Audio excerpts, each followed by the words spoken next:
In the home stretch now here at the Intel Extreme Masters round of 24. Welcome back, guys, to the Battle Command Center. And I do have Pig and Maynard to my left-hand side here to talk about some of the series that we have going on.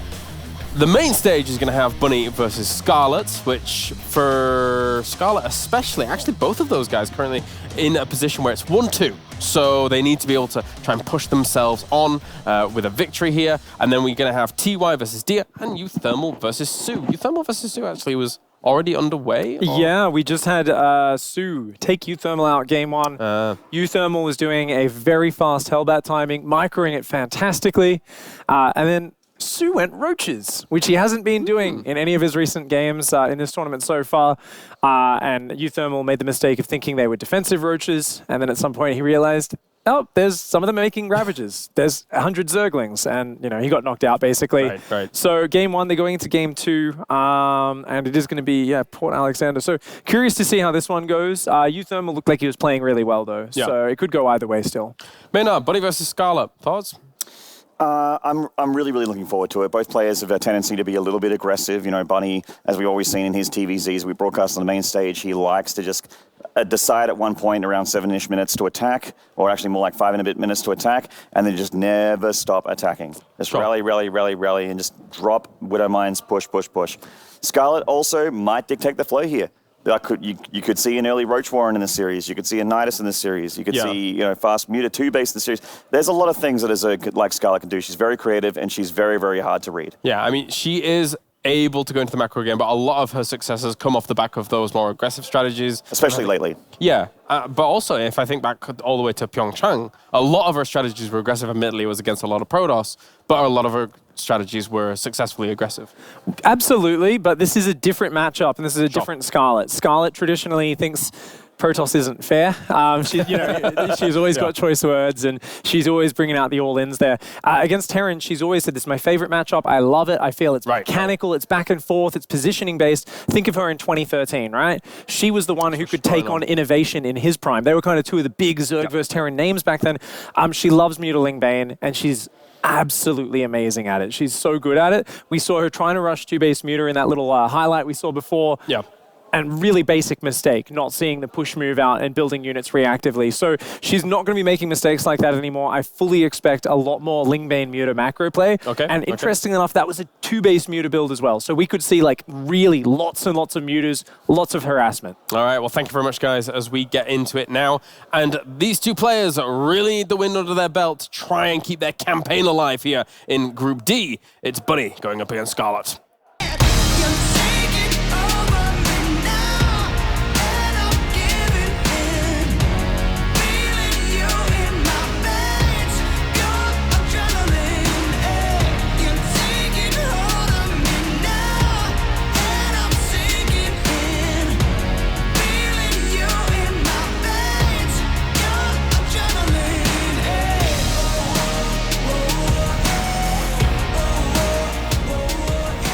For our second to last match in Group D, we have a Terran and Zerg player. They're both currently 1 and 2 and are in desperate need for this win if they hope to advance. Give it up for Bunny and Scarlett.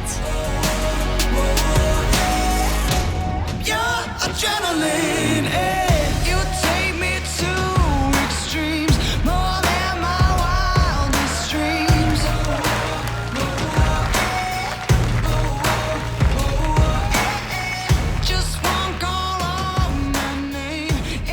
Bunny versus Scarlett. I'm in control, he's Todd. This is a great match. Both players are 1 and 2.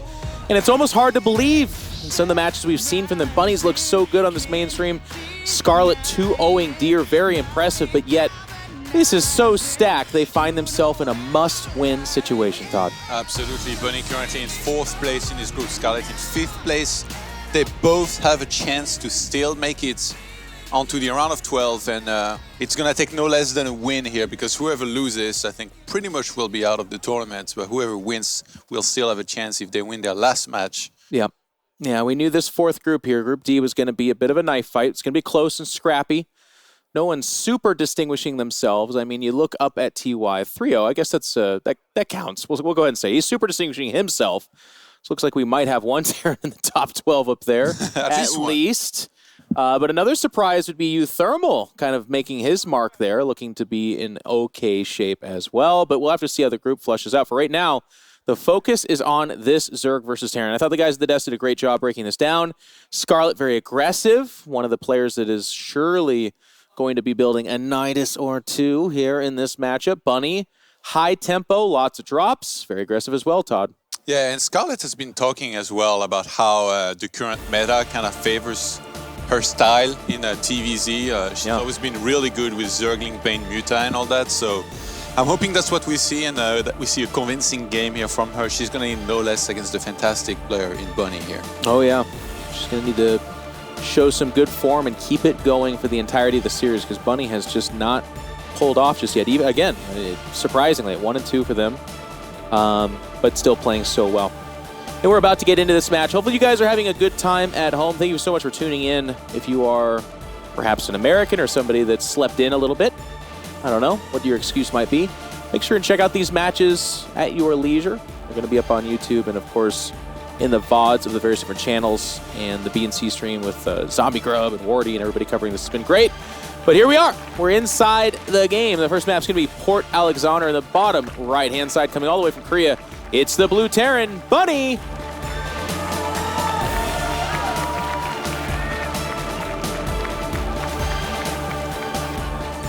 And in the northwest of the map, in the reds, it is newbies Scarlett.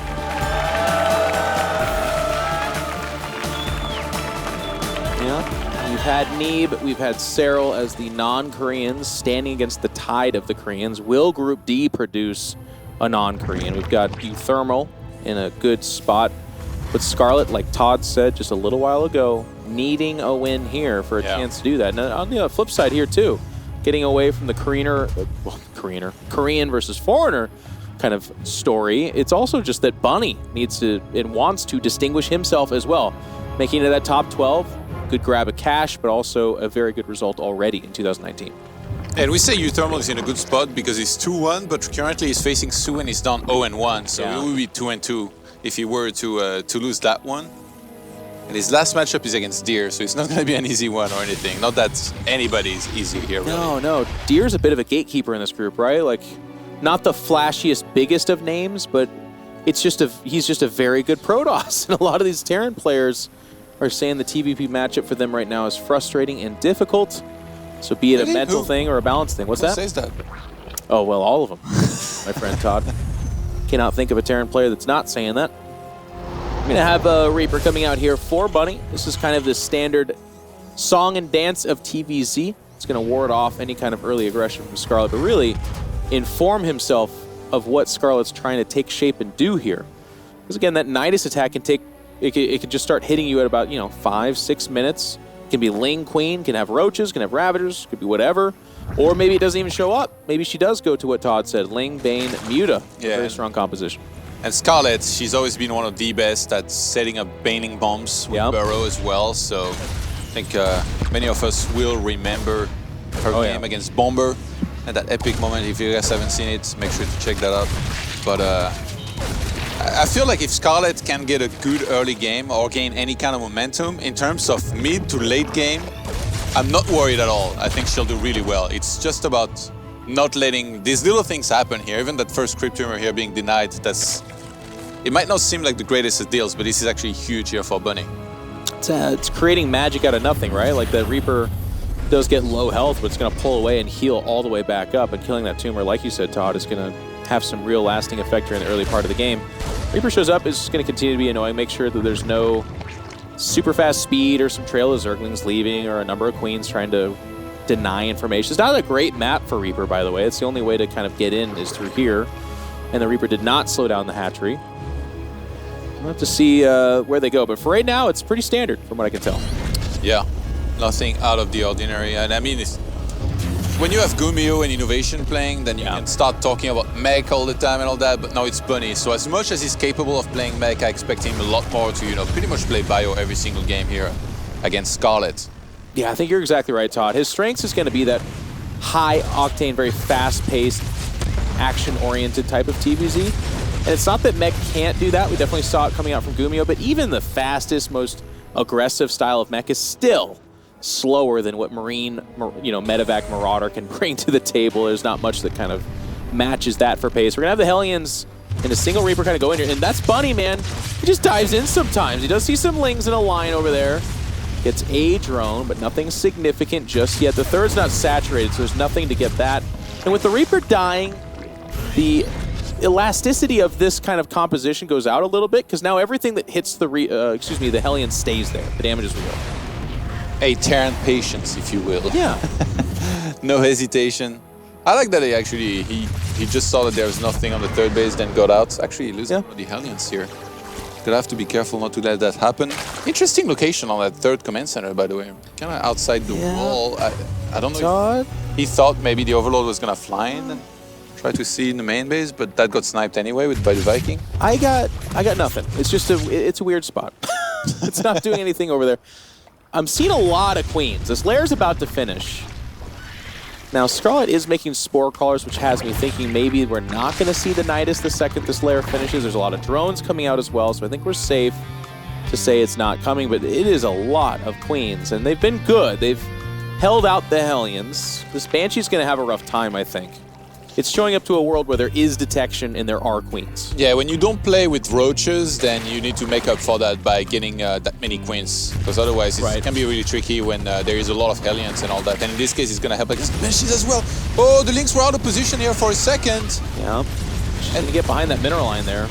Or not she, excuse me, Bunny. Yeah, the Hellions got some good surface area, but they're still going to get cleaned up. This is a big deal because now Scarlett has map control.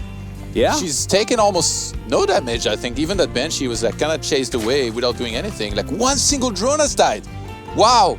And she killed 6 Hellions and 1 Reaper. As I say that, like, she loses a bunch of drone now. Okay, the Banshee's going to get chased out.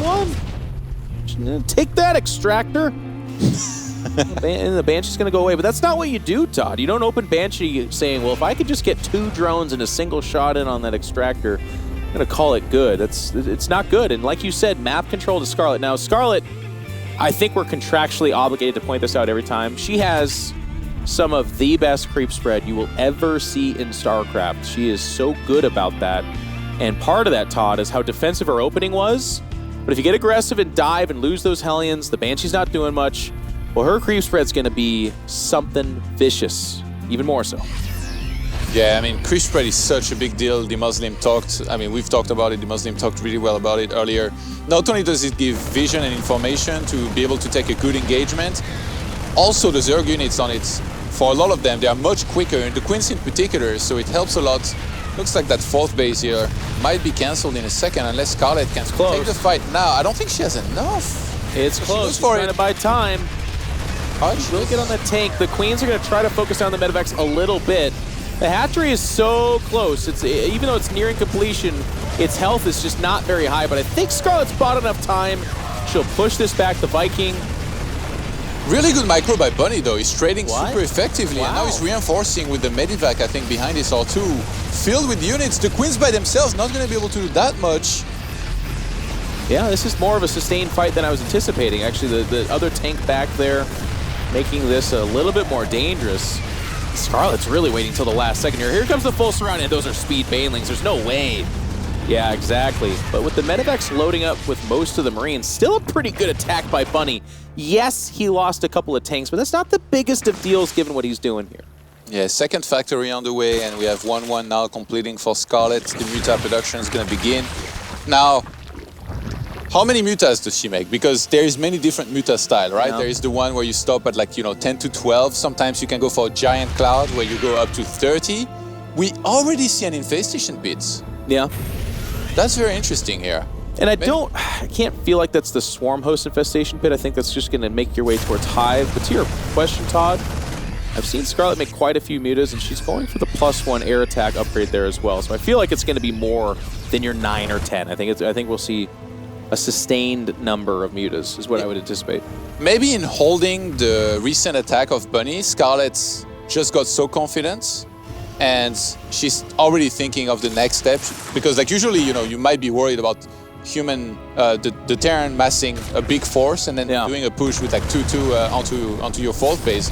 But now she did well, and she probably thinks I can go straight into Hive, and go for the ultras, because all I have to do is make enough banelings on the ground to handle all your next attacks. And then if I can reach ultras and you're not ready, that's it, you'll just die. And being on 8 gases already is going to facilitate that a lot. That Medivac is not going to last too long here. Nope, it's going to try to deliver its payload before that, and there is a Spore Caller to join in on the fun there. With Mutas out, some of these drops you'll notice don't do that much damage, and Scarlett's able to kind of clean that up without too much harm her way. On the flip side though, Bunny is sitting at 75 SCVs, moving up towards 4 bases, and part of the game in TVZ is even if it looks like the Terran's not getting a lot of damage in, as long as they keep the Zerg on their side of the map and their upgrades kind of keep synchronizing, it can get dicey for Scarlett. And it was that moment the Mutas realized they were about to enter enemy territory. Having a little bit of our built-in pause here. Players taking a minute to collect themselves. But so far, a nice TVZ. I'm really not going to tell you that it's favored one way or the other. I feel like it's a pretty balanced, could go either way right now, right, Todd? Yeah, like there is actually more Mutas than I thought there would be. Like I feel like you definitely could have stopped a little bit earlier. If you could go back in game, yeah, thank you.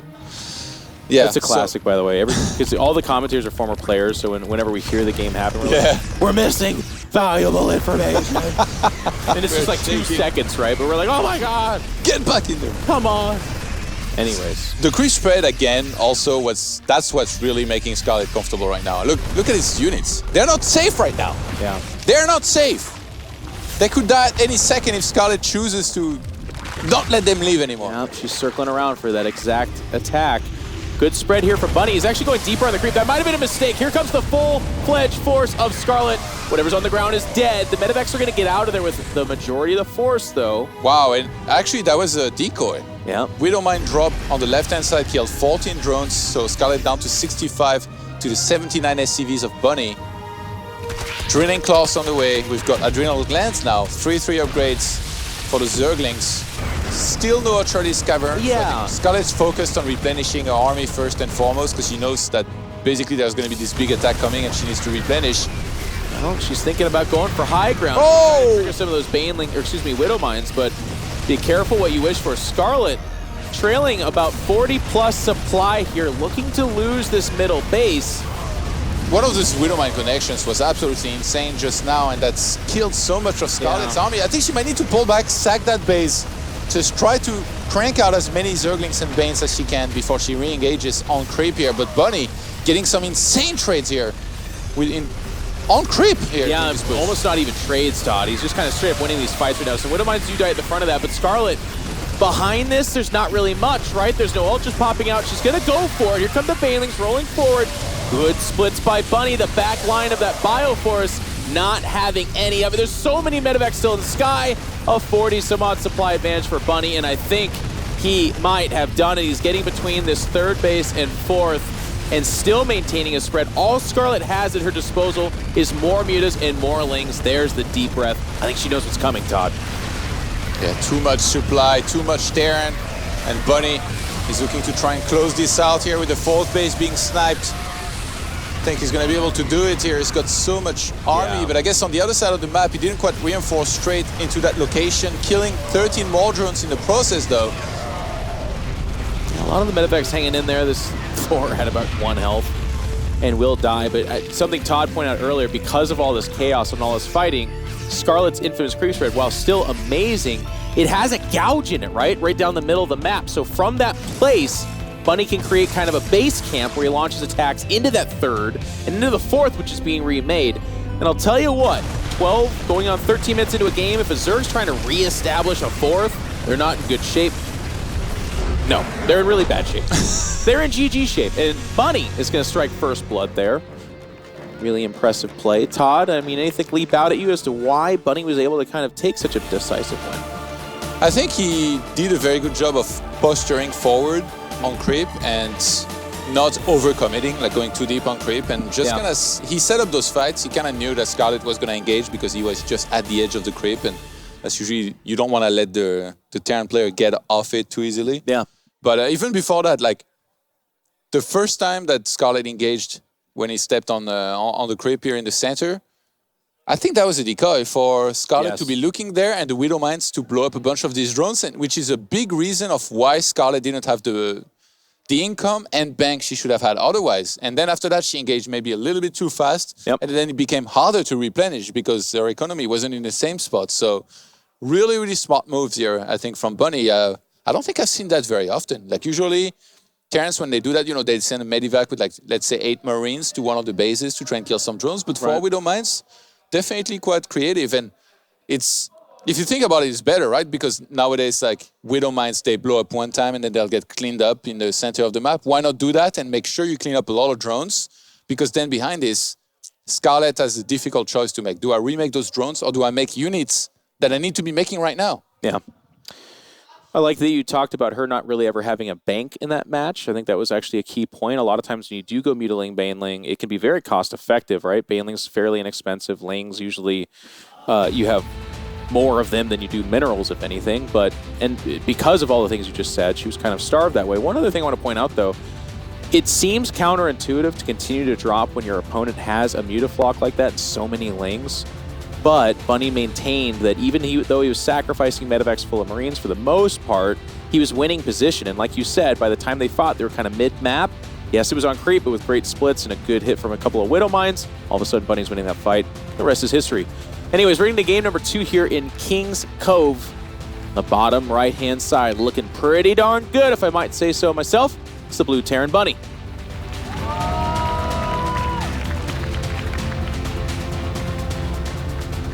In the northwest location. She needs your energy to stay in this tournament playing as the Zerg. It is Scarlett. I crunch a lot of numbers, Todd, but I have not been able to crunch the numbers as to whether or not Scarlett is officially eliminated if she goes out 0-2 here. But I gotta tell you, instinctually, so this is Inception level number crunching. Okay, I haven't crunched these numbers, mind you, but I'm crunching them instinctually. I think she'll be out. She goes 0-2 here, she's out. I think your instincts are pretty good, Yeah, Neutral. thank you. Pretty damn good. She'll be in trouble. So she's got to drag it back. Yeah, and I mean, Bunny looked really good in that game and almost made that Zergling, Baneling, Muta style kind of bad. And I feel like some of these Widow Mine connections, they were keys. Yeah. Like after the big engagement in the middle and the Widow Mines blowing up, there was the one Widow Mine that blew up, like, I don't know, like an insane amount of Zergling and Banes. Yep.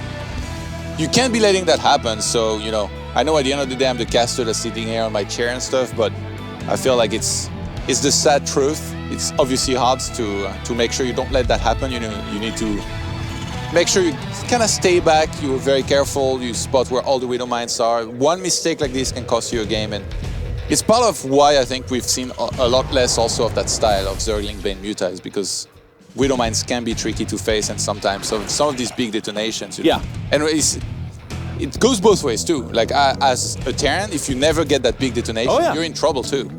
No, Todd, I was just going to make that point. They're very swingy, right? Like, there's definitely ways to manipulate them one way or the other, both as the Terran and as the Zerg facing them. But it's pretty funny. We've seen some ridiculous Widow Mine shots against the Terran player from their own Widow Mines, and like in this last game, we've seen some Widow Mine shots that turn the tide of war and make it favorable for the Terran player. So in this case, Bunny reached into his pot of gold and came out with a win there. Oh, that Reaper almost got blocked by the drone that it grenaded. This is so funny. This must be such a weird... Because that Ling that just died, the 2 Lings that died there, yeah. I'll tell you what, if we had to muzzle him here right now, he would not stop talking about that. It's a big deal, those 2 Lings that died. It's not a big deal. Forcing a spine, not bad. Forcing a temporary spine. Yeah. All this damage, man. 25 minerals. To some, it's an enormous amount of minerals. Oh, yeah. Southport now on the way. And Bunny, I feel like he's got to feel confident here because even though speed's on the way, he got a good scout on that extractor and he saw that there wasn't that much more gas being mined. So he knows that the only thing that can threaten him is Lynx, which, I mean, he's not that scary at this stage of the game. So I wouldn't be surprised if we saw a fairly quick 3rd command center here momentarily, unless he wants to play really aggressive, which I doubt. And behind this... You doubt Bunny's aggression? The double eBay, well, not just like all-out aggression, right, against somebody that's, like when we're playing on this map, can get a pretty easy 3rd base and saturate it and then usually defend against... Todd, I watched Bunny load up 4 or 5 medevacs, scan See 3 missile turrets, Vikings, and 2 Ravens, and say, not on my watch. We dove in there, man. But here's that initial prod, and this is already going quite a bit better for Bunny. Jokes aside about the intricacies of the Reaper versus Ling dance that every single Terran and Zerg do, this is some decent damage. Decent-ish. And behind this, as Todd was kind of talking about, it can go one of 2 ways. Is it all-out aggression, or is it going to be another expansion? So far, well, there it is. That's the 3rd CC, right? Yeah. So you were right. Look at you, Todd. Look at you go. And then usually the double eBay would follow that up, and then the additional barracks. And you know what? Normally I'd be like, where does Todd get all this information? But in case you didn't know, Todd is a prolific human player in Warcraft 3, which is the original race for Terran. Years and years ago, right? Yeah, right. Terran is a human without the heroes. Yeah. That'd be funny if there was an Archmage in there just blizzarding a bunch of units. Do okay. And actually, Bunny went for the barracks earlier, so he does want to keep up pretty well with his production first and foremost. Yep. Pretty sure he's not going to be skipping on these upgrades, so there we go, double eBay being dropped down.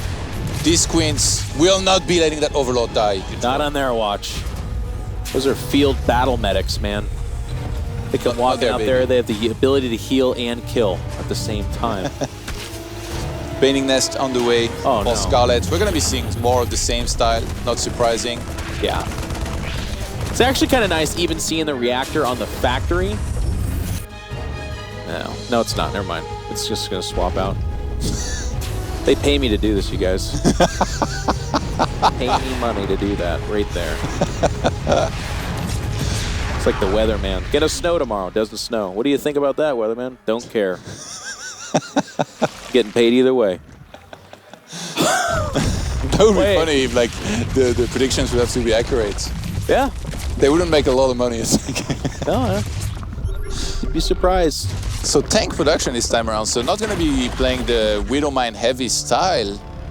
I wonder why. Maybe he just wants to push differently. On this map, there is a lot of nice locations. Look, the Observer already knows. He was going to click here at 12 o'clock on where you can basically see some tanks. He was. Next to that one base, and then he stopped. On this side as well, yeah. I praised him. He's like, screw you. Caster curse to the Observer, question mark. Good creep spread getting eliminated here just by the Hellions. Yeah. They're still around, by the way, because last game, remember the Hellions? So yeah, some tanks over there would be pretty beautiful. Oh yeah. Oh, Mount, you're saying it too now? Pretty beautiful? Yeah. Why? Okay. It's at the Muslim line right there. Well, it's a good one though, right? If it works, it works. Yeah. Look at Bunnies going into the fray here across the map. All right. I'll try to rein it in here. Sorry, it's late in the day, so this is all I got. But here comes that force, and we're going to fight on creep a little bit. Now, the medevacs, of course, can pick up if things are in danger. Baneling's speed is getting close to finishing, but it's not quite done yet.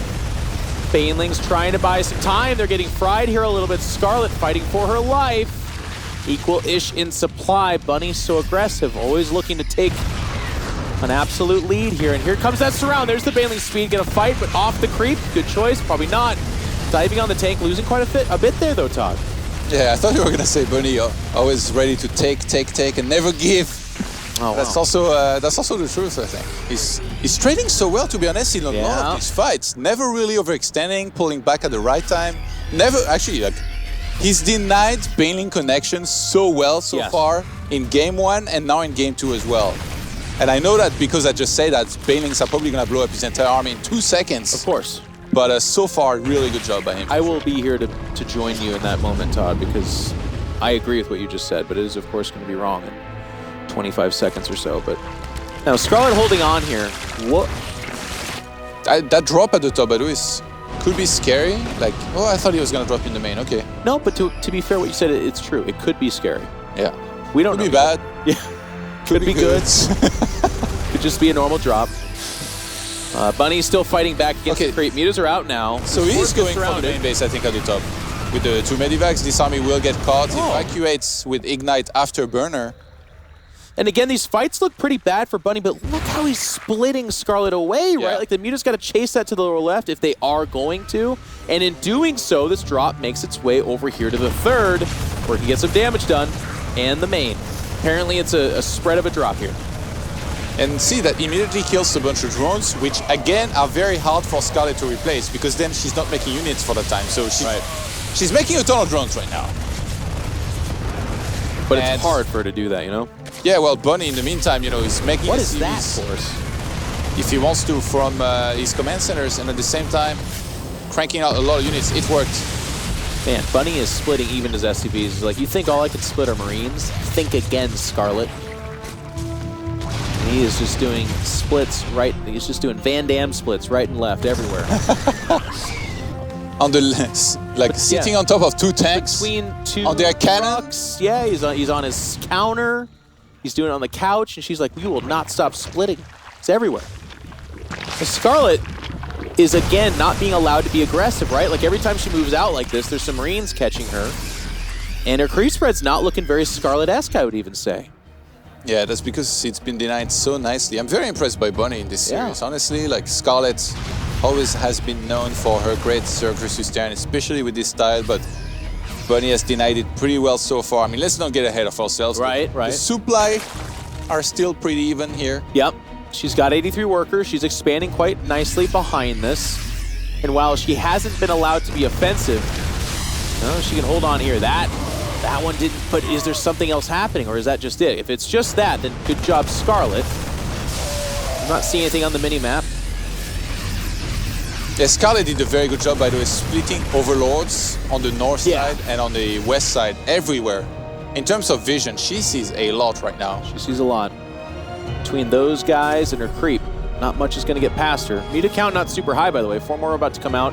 +2 air attack going to join it as well. And Scarlett holding on. Again, if she can get a fight on this creep, she should take a pretty good win here. She needs it. Bioforce finding a lot of these kind of choke areas, right, with high and low ground, making those Widow Mines that much more effective. Yeah, Bunny, look at this. He sends Marines forward, cleans up as much as he can, picks up, gets out, and he's already killed those creep tumors there, so that creep is going to recede here now. Oh, boom. Wow. Wow. Bunny is playing so well. Oh. Felt like that planetary should have shot earlier than that, but... That was a slap. All right. The pre-split. Here she comes. On top of that pre-split Bioforce, as Todd said, Widow Mines getting a few shots off there. Baneling's not really connecting, and the majority of the Bioforce is off creep. Scarlett's gonna go for it though. She's diving in, and the splits are pretty darn good, but there's a few connections with those Banelings. And Widow Mines helping clear out the Bioforce. But Scarlett took a lot of losses there. Look at the mutas here. Kind of ragged. It is an Ultralisk Cavern behind this Totem. She can hold on to that. Could be a saving grace, but that's a big if. Yeah, Bunny's gonna try to jump on top of this nothing as he's pulling back. Never mind. I thought he knew that he had he's gonna pull back. But to your point, Todd, he's trying to keep the fight off creep, right? Like you say. Yeah, but like he had reset the Baning counts. They were all gone, so I thought he might just try to, go for the kill since he's rallying everything across the map, but then he reconsidered knowing that, it doesn't take very long to nerf Banelings, a little bit behind this, which is what Scarlett was doing. So I guess good on him to recognize that. Pull back both players with 3-3 on the way, but it's going to finish earlier for Bunny, so that's going to be a dangerous little window during which he's going to be ahead on upgrades. And I believe the Ultralisk Cavern just completed, so we see Chitinous plating now starting. That's the big possible game changer here. Even though Bunny's already getting some Marauders out on top of his Marines and some Thors, Ultras can be pretty good. They tank a lot of damage and then they make room for the Banelings to just kind of roll in there. Well, she's needed the extra oomph and she's gotten there. She's sitting on 4 going on 5 bases, so she's got the economy to do this. Ultras still, without chitinous plating and some of these upgrades though, they're good, but not great, right? And as you point out, Bunny's equipped for this. The tech switch will not catch him super off guard. Widow Mines spread out, Thor is spreading out. Bunny says, come at me, bro.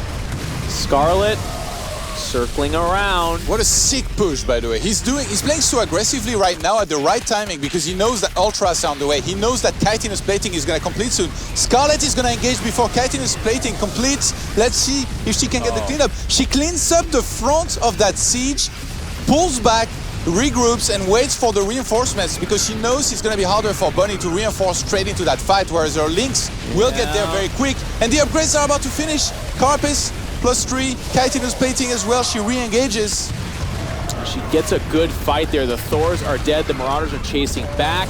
She has to be careful not to over-pursue. We saw a Ling counterattack do okay damage, but not super great. And these Widow Mines getting a couple of extra shots in there. Scarlett, if you look up at that production tab, adding the Greater Spire and some Infestors. I feel like the Infestors are what she's been missing. This could be great. Couple of Fungals to hold that Bioforce together, do some AoE damage, and all of a sudden they're dead. And Overseers. She's lacking Overseers. She couldn't clean up those Widow Mines here just now. Oh, Bailey's just finishing morphing. Thor's like, I'm getting out of here. And again, the Widow Mines kind of as good as they are bad in this situation. One Thor left behind. It's going to die. And Scarlett pushing this back, but she's still hovering below in supply. And I feel like this is one of those deceiving things where she's winning these fights, but what's happening behind the curtain? And over here, Bunny picks off the expansion. It's going to move over here, and Scarlett's got to come back. Okay, these Marines are ambitious, trying to kill Ultra. I can't believe, by the way, that tank tried to siege mid-fight in the middle of Ultras and everything. That didn't go so well for it. I mean, you've seen the cinematic, though, right? It's got to try. Yeah. Bunny with a crazy production. Like, he's somehow ahead of supply at almost all times. And, well, I don't know about that drop, though. No, that's the thing, though. This drop's not doing great by itself, but it wins this positioning right here. Now, Bunny's going to fight over on the right side. Widowmine's plant, again, not the best shots if you're a Bunny fan. Here comes the Ultras, jumping on top of this force, and you are still fighting on creep, Mr. Bunny. So that supply advantage he had, it's gone. Here comes the Corruptors on top of this as well. If they could start fighting back against the medevac count, that'd be really great. A Fungal slows them down. And Bunny is reinforcing into a wood chipper. You gotta stop it, my man. It's hurting right now, but Scarlett's gonna pull back. Get some more energy on those Waddly boys. Oh my god, that one Ultra is solo on hit points. Hit some transfusions. Oh man, those poor Infestors. And finally, Scarlett has managed to hold quite convincingly, gets a little bit of a supply lead. And Bunny maybe going a little bit too fast on the aggression. He's gonna slow things down perhaps here. Adding another tech lab there. Is it going to be Ravens or do we think BCs? BCs, are we that lucky? I think just looking to grab advanced ballistics. Oh, and more Liberators? Yeah, siege with Liberators against the Ultras is usually the way, unless you want to slow things down even more and then go for Ghosts, but then that becomes You're not completely wrong, different Todd. kind I of just game. want to BCs though, you know what I mean? How cool would that be? Yeah. It'd be terrible. It'd be so cool at the same time. And now with Overseers, these Widow Mines are getting cleaned up. As Todd pointed out earlier, that was a thing missing from Scarlett's play. Supply is still fairly equal here. And Bunny is on 4, going on 5 bases. Pretty well secured. It's a lot of economy for a Terran player, Todd. I feel like Bunny's got a lot of money to push towards the war effort here for a while. Ooh, that got spotted here. Scarlett's gonna split her units, perhaps. I don't see much going to the left. It got spotted, but did get spotted, you know what I'm saying? Yeah. I do know what you're saying. Yeah. Damn, these Widow Mines have been insane. Advanced ballistics now on the way. Did she really not see that? She didn't.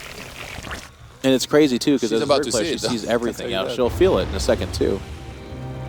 Ah, Spore Crawler, well placed. Still nothing going to the left. Okay, I think I see a split happening, but Bunny is so threatening. Like, his split is really good. Like, 3 Medivacs rotor units on the left-hand side, his main army on the right-hand side. Wow. And That might have been, splitting so well again. yes, that might have been some kind of game-winning drop, because it's actually still going here. Broodlords are on the right side of the map, and that's going to be a new kind of tech that Bunny's going to have to take into account.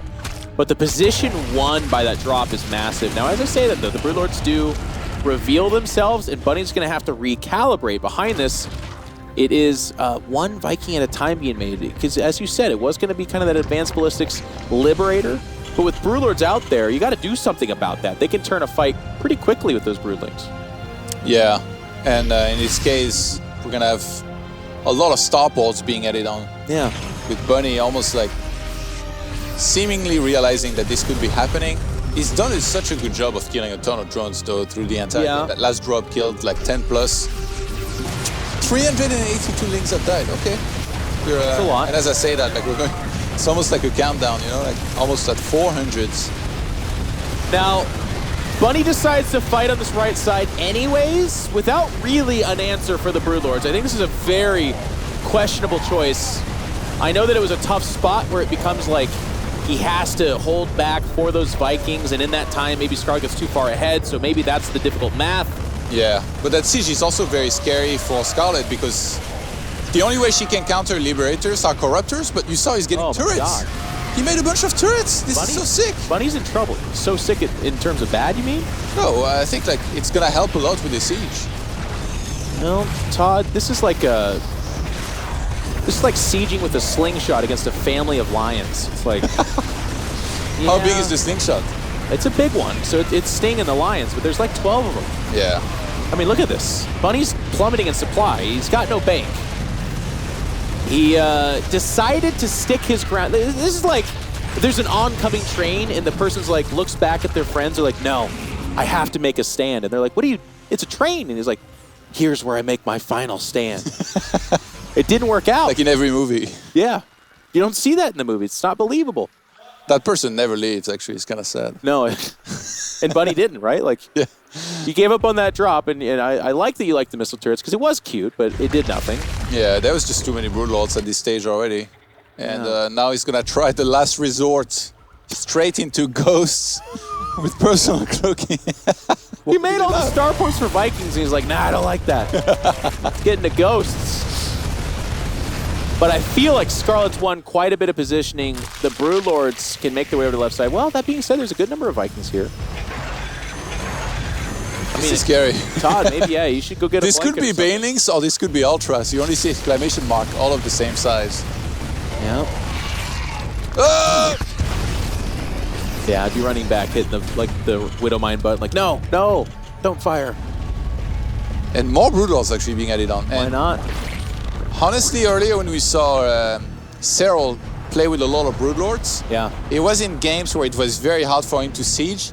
I think I expect Scarlett to probably try and make something happen earlier, but it's just so hard to step off crit with Broodlords. And if you're just gonna sit there in that location, then Terran, they have a lot of room to try and make something happen. Fly through the left-hand side to, you know, do a big drop in the main base. Kind of use the immobility of the army as well as they want to. Even though Scarlett, obviously, she's got a bunch of Ultras on the ground that are pretty fast, and Corruptors that can fly around as well. Yeah. I wonder if you're going to see actually the Corruptors maybe go for some siege on some of the buildings eventually, because when you have that many, that can be pretty good. All right, Vikings looking to maybe pick off a Broodlord or two. There they go. Damn, the Corruptors were gone. Take that parasitic bomb and some Corruptors, doing what they can. The forces of Bunny, he's gotten max, but it's a very technical army, right? Like, it's a decent number of Vikings, but not super competitive. It's a decent number of Liberators. It's okay number of Ghosts. Whoa, where are they? These guys are going on a mission. Snipes! Wow. Oh my God, these headshots. Boom, time. headshots. Yeah. Got a bunch of Jordan Gilberts over there on that Terran force, lining up and dropping them. Not bad. And Nuke could be sick on that base from the high ground. But I guess Scarlett will probably know where it is. Now this, by the way, it's no longer slingshots. They showed back up with miniguns. And they're not lions anymore. They're like armored laser lions. So it's still a pretty cool fight. But I would have said like a cannon, you know, on these ships. yeah, okay. I can get on board with that. You see what I did there? Yeah. It's pretty good. Nice burn, Fear Dragon. Yeah, exactly. I'm ready for dadhood. Scarlett said, oh, this gets scanned perfectly, by the way. I guess he sees the exclamation marks, but he's like, no. They're kind of fighting over nothing, though, right now. It's just positioning in the middle of the map, right? There's no base actually being sieged. It's like the pre-siege. Oh, there we go. And that nuke. No! Oh, my God. I thought it was coming down. That was so bad. I think he could have done it from the high ground on the top right-hand side. Yeah. Now the hatchery is already burning. It was burning earlier. I think it's the same hatch. Yeah, but I mean, and now the Funkles and Broodlings make for a pretty nasty combo. The Ghosts die.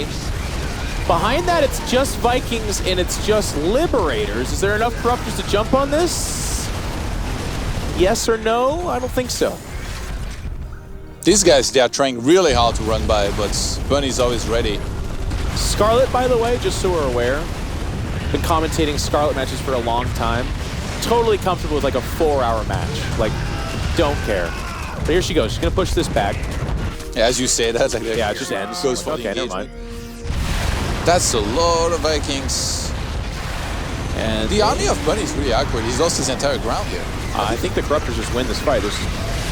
There's the bio. Oh, the Playtime Fortress! Oh, barely lives. All right, Corruptors, get to work. Go kill some buildings. You lazy fools. I know you want that to happen, but I The observer can't is see like, it happening. Yeah. right here. This is the place. It could happen over here. Oh, I like the Banelings. Scarlett doesn't have much of a bank, by the way. Neither of them do. Yeah, but he's gonna start on building now. 57 walkers only, so her maxed out army is actually 142 right now. Oh wow, that actually still passed everything. And the creep spread still going. Not the strongest, but considering all the action. 7, was that 7 more Broodlords that just completed? How many is that total? At least, if not 70. Okay, that siege is gonna be insane. It's a good one. 15 Broodlords, 12 Corruptors, 22 Banelings, 1 Ultra, 3 Infestors, 2 Vipers. That push is going to be very hard to stop. Partridge in a pear tree, Todd. That's what you want to say. That's a dead planetary. Bunny's going to fight over this location basically out of spite. Fungal's going down everywhere. Oh my god. Vikings are getting stuck. This might be it. I think the world is looking for is beautiful Fungal. Yeah, it's beautiful, of course. And that is a collapsing of the Bunny. Does not have much of a bank to rebuild as Scarlett still hovering around max GG, and Scarlett is going to take this to game 3. She needed that win. She would have lost that. That'd be it for our Canadian Zerg play. Still alive. Basically. Still in it. And that was a sick game. Both players playing incredible. Bunny, I thought perhaps had it, but Scarlett stayed in it. That slingshot, not quite enough, I guess, against the Pack Alliance. Not a good idea. Turns out they just devour you if you shoot them with it. Yeah, either analogy, right? Or the train one, where you look back at your friends, you're like, this is it. I'm going to take it on. And like, but that's a train. And I'm like, yeah. But I'm like pretty girthy and I've got what it takes. I'm like, I don't think so. And he didn't, even with the missile turrets. But Bunny gave a good effort there. I think the name of the game for Bunny, and it's not like he fell off in the late game. It's not like we look at that and be like, well, that was terrible, right? His late game was just bad. No, it wasn't. It was very good. But he needs to get a lot of work done in the early and mid game. I think that's the Bunny special. If he can get some of those drops and get some of those pushes, his splits have been insane. Get on top of these bases. And then, Scarlett, she'll make some mistakes, by the way. She's not she's very good, obviously. I'm not trying to say she's not, but like she has a little bit of sloppiness sometimes, right? Like some fights will get a little overeager. She'll chase things off creep that maybe she shouldn't have, and that's where I feel like Bunny can get the win at that time. By the way, Uthermal lost to Sue 0-2, so whoever wins this matchup here between Scarlett and Bunny will be 2-2 as well. Whoever loses will be 1-3. So yeah, my dream scenario is a tiebreaker. Yeah. We take this until like 8 or 9 a.m. the next day. Yeah, and then we just continue. Yeah, longest esports broadcast ever, it might be. I'm not sure. There's been some pretty insane ones in the past. We started at 12. Oh, you didn't 40 with it. We go until like 9 p.m. the next day. Yeah, that would be... You think there's been longer than that? Probably not. No, I don't think so. We'd set the record. Yeah, that's what we're here for, right? Yeah. Can we get Firecake somehow? That would be a funny broadcast, too. If you think we're loopy right now, wait till you see us in hour number 30 or 33. It'd be like... I'd actually get fired, probably, is what would happen. If you think we get out of line during a regular broadcast like this, like... I don't think I've gone that long in my life being appropriate or professional ever, so... Do the after-hour show. I'm not quite sure what we're waiting on here. Can only presume both Bunny and Scarlett are taking a minute to kind of collect themselves and think of how lucky they are to be commentated by Todd and in control. Just to be here. Yeah, that's absorb this moment in time. No, I'm glad we're going to get some Terrans out of this group here. Yeah, we need it. Well, at least one. We're guaranteed one, I think. Like, I don't think there is a scenario. Yeah, there isn't. The TY? No, Deer's at the top of this chart now, isn't he? Yeah, but TY is pretty much, I think, guaranteed. So, and then Uthermal and Bunny have a pretty good chance. There is a chance that Scarlett makes it. Yeah, so many scenarios it feels in this. Yeah. Like Sue because of his... Actually, I'm not even sure. Can Sue still make it? I think it depends on like all the matchups added up. Sue will play against Scarlett in their last match. So I think Sue... Wow. TY got 2-0'd by Deer, by the way. Yeah. Deer is on fire. He started with a loss to Scarlett, 0-2. Didn't look that great in that match. Didn't let it get to him. Stayed calm. And now he's 3-1 and looking pretty good alongside TY at top of this group. Oh, he went 6-0 since then. Yeah. That's what happens when you 2-0 Protoss. They go, not like this. They turn it on after that. In the name of Group A, I shall avenge thee. So we just got word that they're taking a little bit of a break. It was a long game. It was intense too. That was non-stop fighting all over the place, pre-splits, having to not just fight a lot, but make sure that you don't miss any moment with the macro, keep replenishing the army, and just keep going. And it's late here, so these shots of the audience, these are the people that love StarCraft with all of their heart. And we appreciate you guys being here. It's 10 p.m. in Katowice. There are dozens of raves going on. There are dance clubs. There's plenty of pierogi places to be had. But what are they doing? They're here listening to Todd and I drone on about two people sitting in a chair not playing StarCraft. It's kind of pissing me off. But here we go. We're about ready to get into this next match. Bunny versus Scarlett. Winner of this has a chance to fight for the top 3. The loser is potentially eliminated, or at the very least in a bad spot. So if you are polite or just a fan, give it up. The top right-hand side for the blue Terran, Bunny.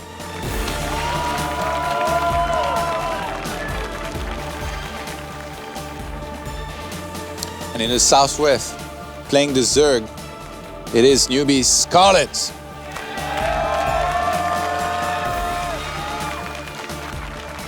And I'll be curious to see if Scarlett goes for Mutiling Baneling again, because it's not like that's really thrown Bunny off in either game, right? Like, Bunny wins game 1. Yeah. Game 2, Scarlett's able to get the W, but the Mutiling Baneling stage of the game was kind of dicey for Scarlett, right? Like, I wouldn't call it super successful. So she is the kind of gal to mix it up a little bit. Maybe get some Nidus play in there, some cheesy stuff, maybe? I think probably playing similarly to what she did before, but just focusing on taking better engagements and not being too impatient whenever Bunny steps on creep. You know, like, whenever you play a lot of StarCraft, sometimes you can be a little bit results-oriented, or like, I'm sure like Scarlett does really well on ladder against Terran and all that, but then you play the one Terran that splits a little bit differently, that does things just a little bit better, and you're reminded that some players, they play at just such an incredible level that you almost need to play entirely differently against them. In this case, I mean, Bunny's fighting capability on creep at equal supplies has just been insane so far in this series. Every single time he goes there, the pre-splits are ridiculous, and then he pulls Scarlett off creep eventually in that fight. Even though he loses his front line, a lot of his army, and they're trading, it feels like he trades so well. Yeah, I think in the TVZ match, you just kind of accept you're going to lose units. It's always just a question of in the name of what, right? So like you said, if the front line goes down, that's great.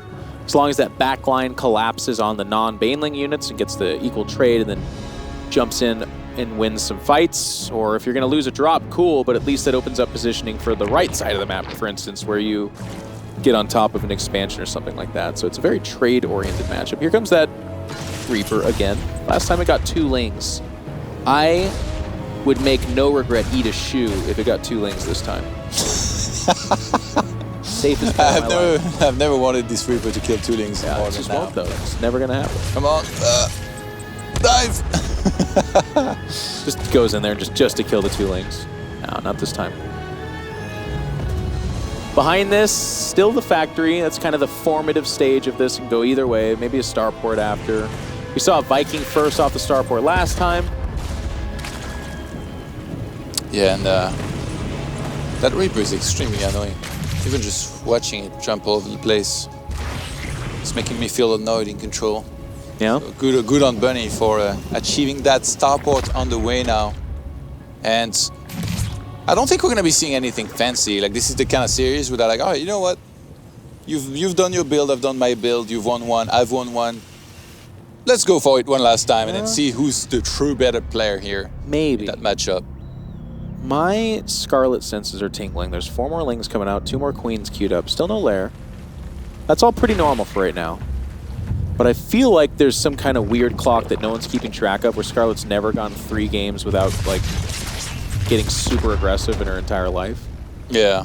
That being said, I guess I'm totally prepared to be wrong, because that's basically how I cast. Well, this is, I think, how we live at this point, right? Yeah. No Lair yet, so I think I am wrong. I think these Lings are just out here to make sure that the Hellions don't do too much damage.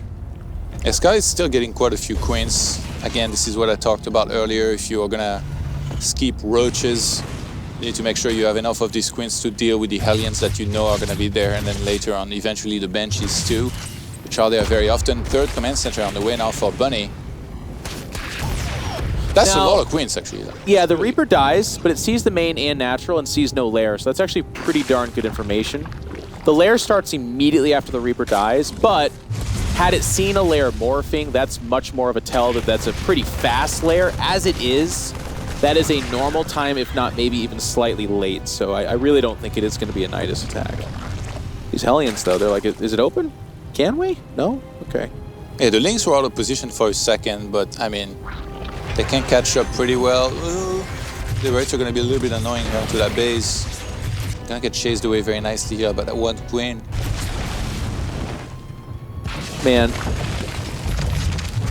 I think one of the things that would hold me back from ever playing Zerg is watching Spore Crawlers chase Liberators. That must be the most frustrating, like, part of this matchup. Yeah, It's like an old man chasing young people in your yard or something like, come on, stop it. Look at it, come on. Let me just plant right here.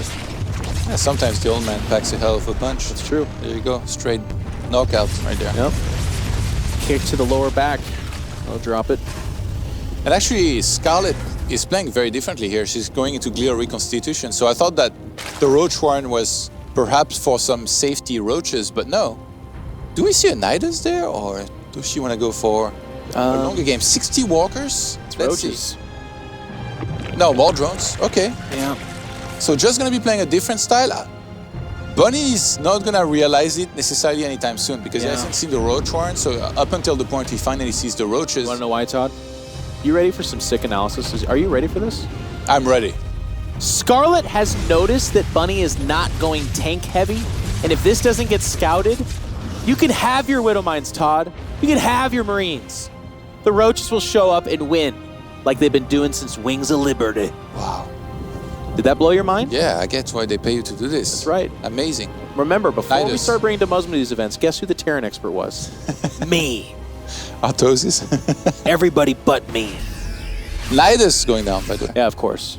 So all these Queens, they've been building up on energy. I thought that was weird that Scarlett was getting this many Queens. Even though it's not like necessarily the most insane number either. Surprise, it's Roaches. The bad news about this is you're like, oh God, I gotta prepare for that. Well, you can't. With Nidus, this is the North American player being asked, would you like to walk downtown? And they go, you kidding me? I've got a car. Let's just appear downtown. Here it is.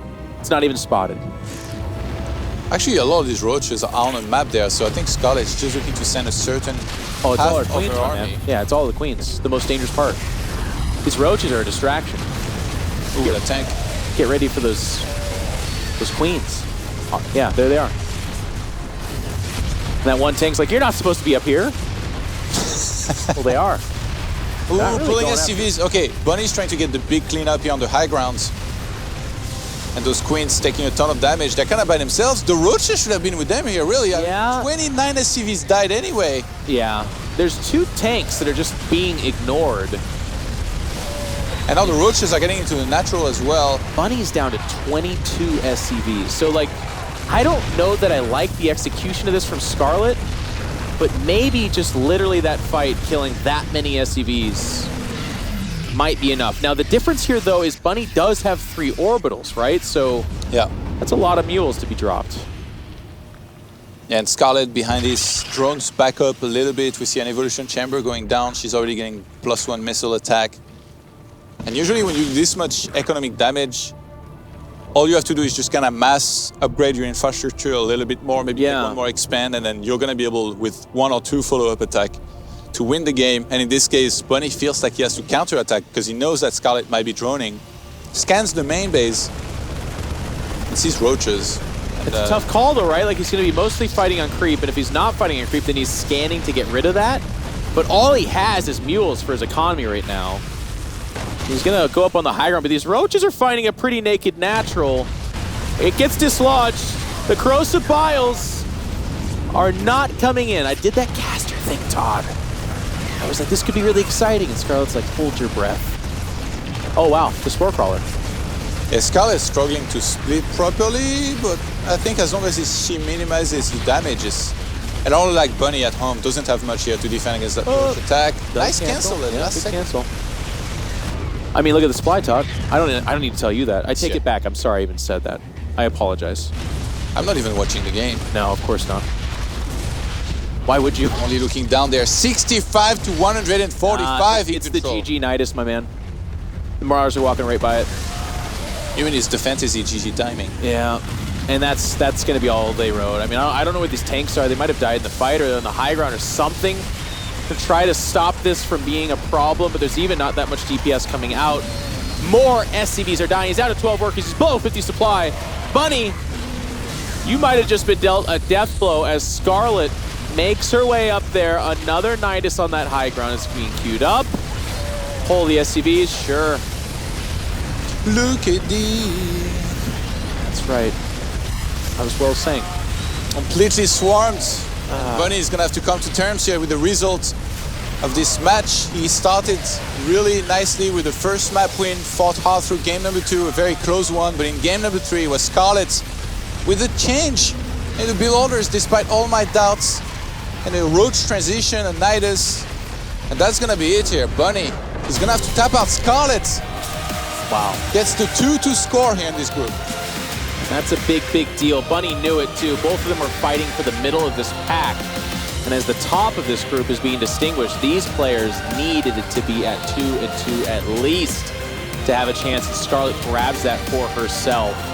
Bunny drops to 1-3. And with that is, as I said, all but eliminated, probably.